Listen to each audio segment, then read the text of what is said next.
Proud daw si Pangulong Bongbong Marcos kay Ilocos Norte Representative Sandro Marcos matapos itong voluntaryong humarap sa Independent Commission for Infrastructure kahapon sa gitna ng pagkakadawit sa budget insertions. Sabi ng Malacanang, malinaw na kinikilala ng presidential son ng ICI, hindi raw tulad ng iba. Bilang magulang, makikita natin kung paano ba pinalaki ng mga magulang ang isang anak.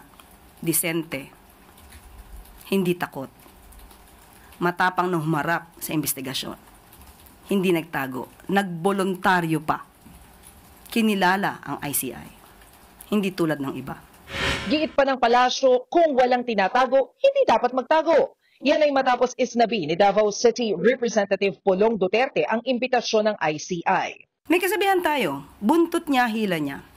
It means you are responsible for the consequences of your own acts. Hindi naman itinanggi ng Malacanang ang posibilidad na buwagin ang ICI. Kasunod ito ng pahayag ng Ombudsman na baka tapusin na ng komisyon ng trabaho nito sa loob ng 1 o 2 buwan. Pero itinanggi ng palasyo na nagkulang sila sa pagbibigay ng suporta sa komisyon. Sapat din daw ang 41 million pesos na pondo ng ICI, bagamat na-delay lang ang pagre-release nito. Ang kakulangan sa budget ang isa sa mga ikinadismaya ng nagbitiw na ICI Commissioner na si Rogelio Singson. Kwento rin ng dating miyembro ng ICI na si Baguio City Mayor Benjamin Magalong, hindi pa rin nababayaran ang 30,000 pesos na inabono niya sa investigasyon. Kaninang umaga lang, kinumpirma ng ICI na na-release na ng DBM ang kanilang pondo. Ipinakiusap na po natin, since nandiyan na po yung pondo, kung ano po yung pagkukulang sa may mga dapat na bayaran na po agad.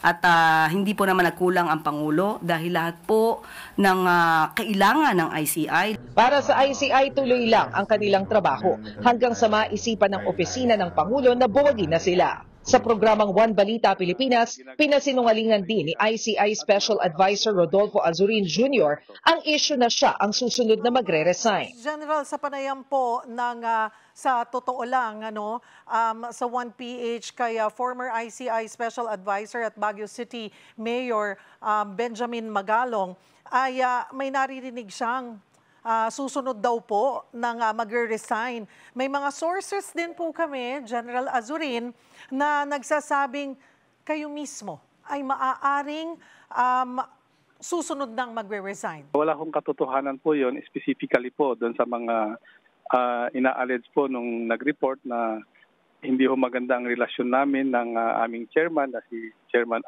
Andy Reyes. Sa punto po na pagre-resign ay wala pa po sa aking kaisipan. Sa ngayon, ipinagpaubaya na ng Malacanang sa Kongreso ang pagbibigay ng ngipin sa ICI.